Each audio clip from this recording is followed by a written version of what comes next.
Growing up as a kid who loved video games but didn't natively speak English or Japanese, playing games came with two unique challenges.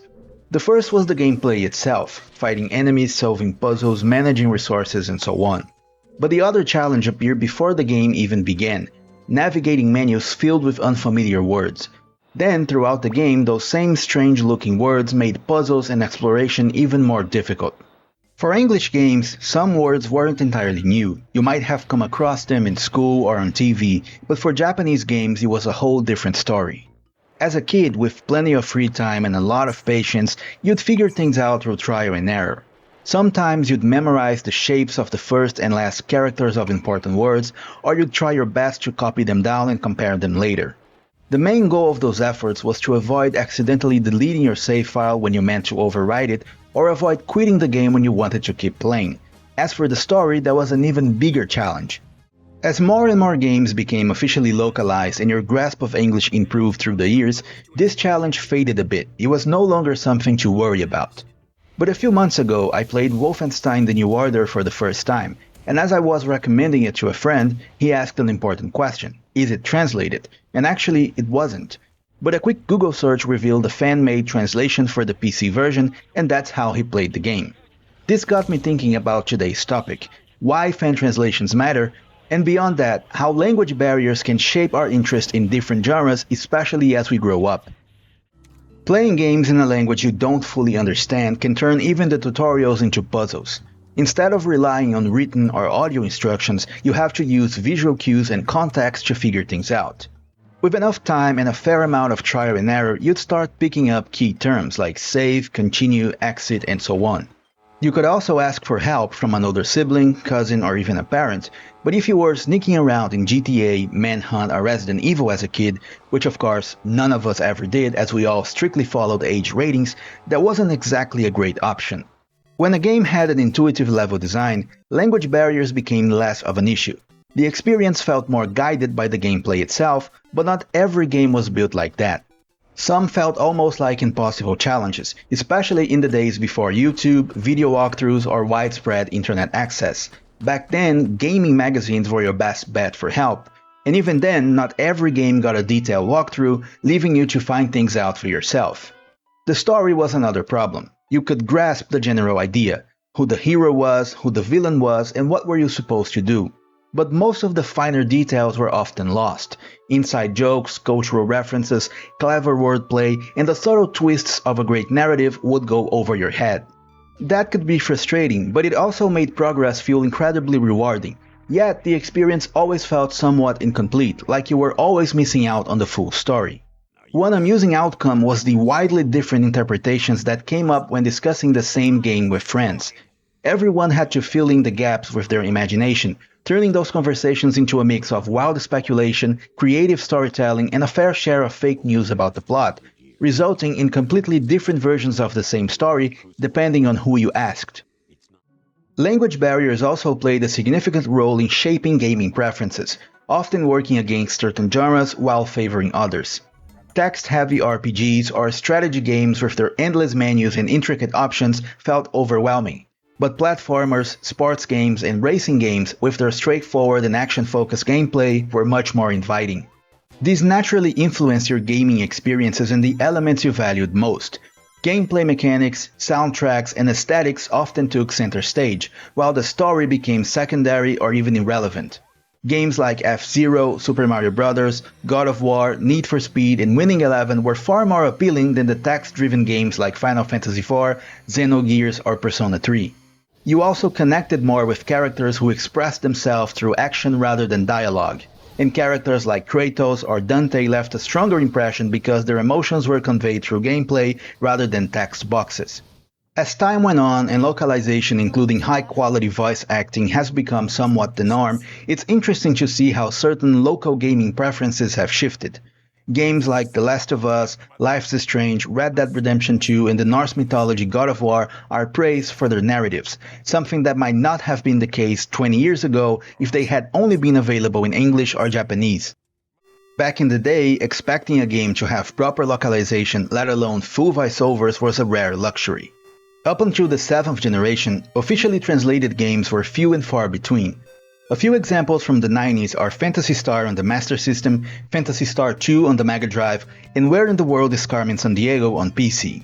By the late 90s and early 2000s, a handful of games featured full voiceover work, such as Star Wars Jedi Knight Dark Forces 2, Max Payne, and Legacy of Kain Soul River.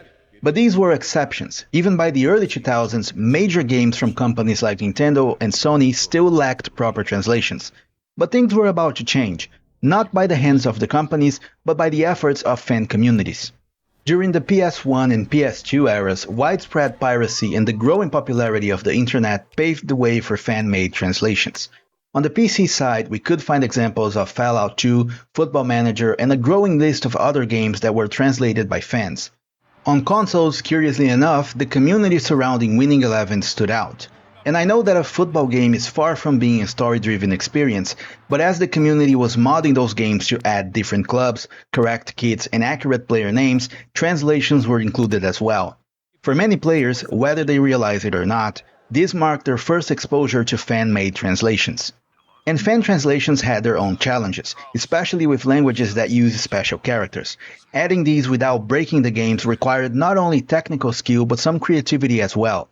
Despite these challenges, the communities persevered, making iconic games and franchises like Chrono Trigger, Final Fantasy, Persona, and GTA accessible to a wider audience.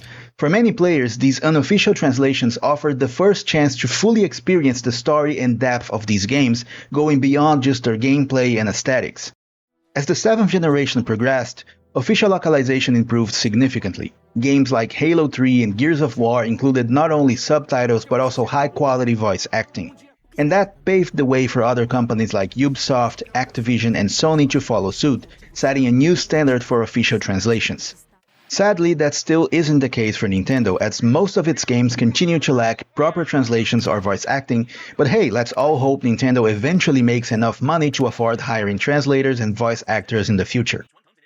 Fan-made translations obviously aren't limited to any single language, and over the years there have been massive community efforts to bring Japanese-only games or poorly translated titles to broader audiences, even decades after their original release. These projects also play an important role in game preservation, as their translations make games accessible to entirely new audiences who might not have experienced them otherwise. Some interesting examples are Mother 3, Fire Emblem, and Policenauts. Similarly, games like Pathologic and Stalker, which had incomplete or flawed official translations, have been improved by fan efforts, better capturing the original essence of the games. And fan translations are still going strong. Every month, new translations are released. If you missed out on certain games during your childhood, now might be the perfect time to revisit them and explore what the fan community has made possible. And as more and more games become accessible to new audiences, I want to talk about a couple of things. First, I strongly disagree with the notion that games have only recently matured with more serious and well-developed stories, as many argue by using The Last of Us as a prime example of this new era. Just because older games lacked modern tools like motion capture or cinematic cutscenes doesn't mean they lack depth or compelling storytelling. What fan-made translations do is shine a light on these stories, proving that gaming has been a storytelling medium for much longer than some might think, just without today's visual spectacle. And also, fan translations really show just how passionate and dedicated the gaming community can be. These projects emphasize how gaming brings people together. The countless hours fans spend making games accessible to others are a testament not just to the great stories told through this medium, but also to how it can connect people across borders and languages.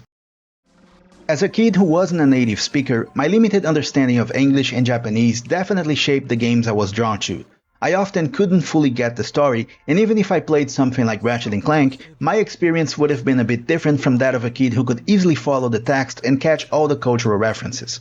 But honestly, that challenge made me appreciate games even more, as they ended up being a fun way to learn new languages. And I'm definitely not the only one who experienced this.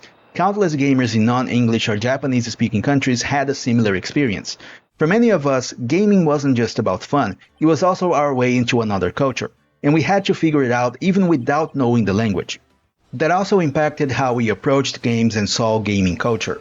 We started valuing visuals, gameplay, and atmosphere more, especially when the story was hard to follow.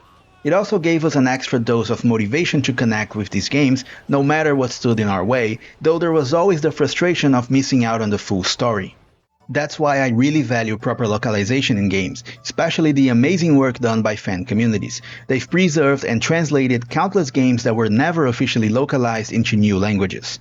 And the fan translations don't just keep games alive, they open doors. They allow players to connect with stories they might have otherwise missed and ensure gaming continues to connect people across languages, cultures, and generations. Although we should continue pushing multi-billion-dollar gaming companies to translate their games into as many languages as possible, it's reassuring to know we can rely on the gaming community to keep older games alive and accessible. If you enjoyed this video, don't forget to subscribe, leave a like, and share your thoughts in the comments. Thanks for watching, have a great day, and I'll see you in the next video.